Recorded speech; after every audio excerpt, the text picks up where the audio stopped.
Recognized. Thank you sa napakabait kong Ninang D.S. Garin at sa ating Madam Chair.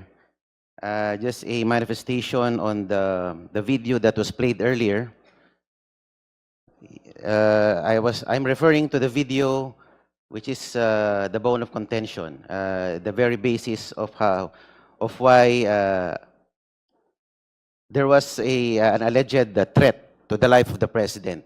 Yung pong nagsasalita si Vice President Sara Duterte dun sa isang kwarto na madilim. Opo. And I have a copy of a more complete video. And I can say that the video was spliced and edited out. Meron pong mga tanong doon that led to the Vice President's response. If I may read, Madam Chair, ito po yung tinanong ng isang vlogger by the name of Princess Maui regarding Project Romanov. Baka po totoo yung sinasabi nila or naririnig namin na may Operation Romanov sa inyo na balak kayong ubusin. Bago po niya binanggit yun, ni Sara Duterte, meron pong nagtanong sa kanya na vlogger about it was a concern about the threat on her life. So, ang Project Romanov ay hindi talaga para magplano na sa buhay ng ating Pangulo, kundi initially para ubusin ang mga Duterte. Base dito sa tunong ni Princess Maui. And I have a copy of the more complete video, Madam Chair, if you so desire to be furnished the copy of the video. And if I may add, Madam Chair, the statements made by VP Sara Duterte is mere political hyperbole rather than a true threat. Philippine courts have historically protected harsh, even offensive political rhetoric when it lacks a specific imminent call to lawless action. Impeachment cannot rest on rhetorical severity alone.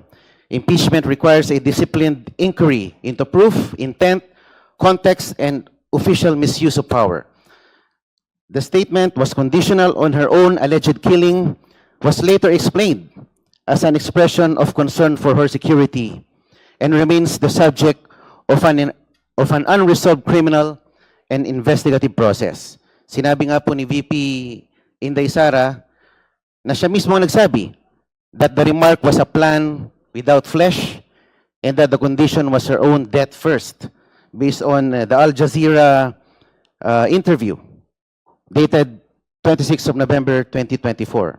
Unless the House can prove that the Vice President made a serious operational instruction to an identifiable person or used her office to advance such plan, the allegation is better treated as a matter for criminal investigation and political censure, not as a self-executing basis for removal from office. And if I may end this manifestation, Madam Chair, based on the fourth verified complaint itself, the allegation arises from a statement made during a press briefing framed as a conditional and dependent on a hypothetical scenario. With due respect, this raises a threshold issue. At this stage, the committee is not determining criminal liability. It is determining whether the complaint alleges sufficient grounds based on its contents. A statement standing alone without an overt act, without corroboration, and without evidence of execution remains an allegation. And Madam Chair, habang pinapanood po natin ang mga video ni VP Sara, ang Pangulo ay nananatiling buhay na buhay, alive and kicking, at nakakapag-jumping jacks pa.